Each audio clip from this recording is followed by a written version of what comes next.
What's new? The only thing we have to release today, we released the name of the suspect that was involved yesterday. The only other thing new is we have checked the condition of the two victims.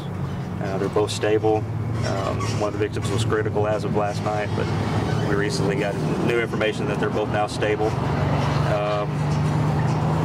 Mr. Brogdon had some prior history, both with domestic violence and some prior history with assault with intent to kill and threat to perform a violent act. We also found out later last night a PO had been issued by Muskogee County District Court that was filed by one of the victims. At this point, we don't believe that the protective order had been served to Mr. Brogdon by the time the event occurred at the house. He was known to you all? You all knew who he was? I wouldn't say known. The last arrest that we have on file was 2016. And I believe that was actually Muskogee County that had that case. Are you releasing the name of the officer? Not today. We'll do that at a later date. Right now, investigators are still working to piece everything together, get body camera downloaded, and get to a point to where we can do that. And I don't know when that'll be yet. Is the officer on paid administrative leave? Yes. Yeah. There's several officers on paid administrative leave that were all present when the incident occurred. That was going to be my next question. Do you know how many fired or how many shots he... They're still working to determine all that. There was several on scene just because of the sheer nature of the call. You're talking about a call where we have somebody actively being stabbed, and the information that we're getting through dispatch is he's trying to kill my mother. When you get a call like that, generally everybody is going. Did more than one officer fire shots? Don't know that yet. I'm still waiting on to get more answers from them. How unfortunate is it when someone does get this protective order and that same day you guys are responding to a call where he's attacking and stabbing their family? You know, it's really a tough question to answer. I mean, this is obviously not something that we ever want to do. And protective orders, you know, they serve what they're intended to serve. Oftentimes what we see, especially in like the domestic violence type situations, which is what this was, you know, things escalate out of control before law enforcement can intervene. It's this bad all the way around. No officer wants to be put in the situation that they were put in yesterday, but we also have a duty to our community to go out and protect who we need to protect. And that means the citizens that are involved, and that means our officers. And our officers did everything they possibly could have done yesterday to prevent from having to shoot Mr. Brogdon. Unfortunately, we can't determine what his decisions are. We can only react to what he gives us. We talked about it yesterday, but can you reiterate what it is the officers did to try to prevent this? Initially, they deployed a taser inside of the house before things transpired. When they first entered the house, they knew they had at least 2 victims inside based on the information they were given by dispatch. We found out, you know, at some point that there was also a 3rd victim that had been assaulted in the face. The initial information was he has stabbed me and he is stabbing my mother. So that's why so many officers were on route to the scene. They get in the house, they find Mr. Brogdon, he's holding a knife. They attempt to tase him. The taser did not work for whatever reason, and there's a million different reasons why they don't work. Sometimes they're ineffective. At that point, they were able to try to at least get the victims out of the house, and that's when Mr. Brogdon came outside also. Once he came outside of the house, we had EMS personnel on scene. We still had the victims on scene being worked on by EMS. We had firefighters on the scene, plus all our police officers. So, you know, this was a really active scene. So they had to make a decision that we cannot let him assault anybody else. Once he came out of the house, we attempted, again, more or less lethal options. They deployed a flashbang just right behind him to try to divert his attention and possibly distract him enough where he drops the knife, or maybe the loudness of the bang and the flash will make him realize this, I have to put this down.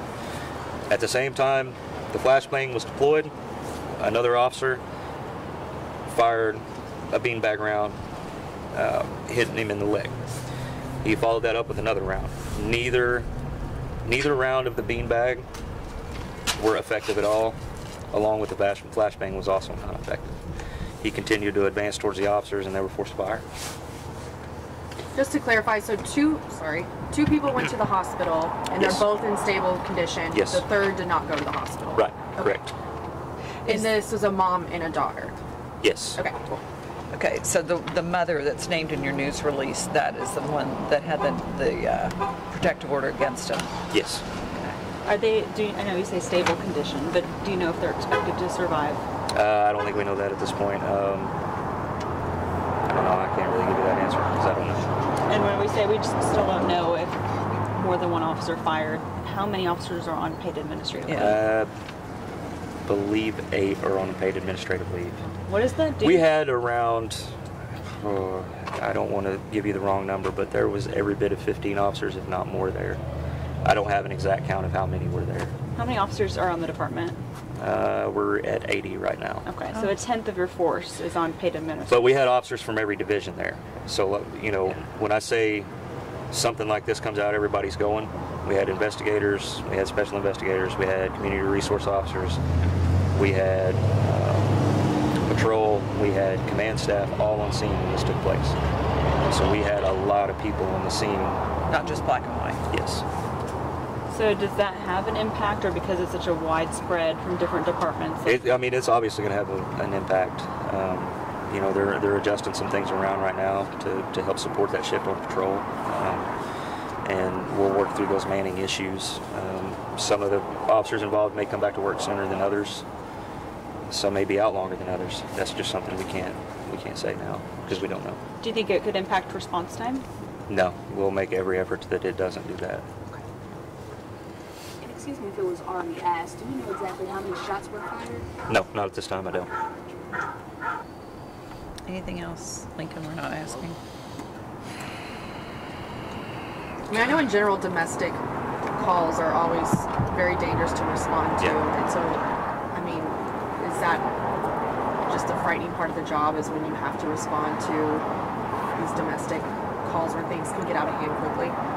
Yes, and you know, it's something like this especially, you know, you run into, you know, when the initial call came out, you know, we don't know that it's domestic. Like literally our call was, he has stabbed me, he is stabbing my mother right now, he's trying to kill her.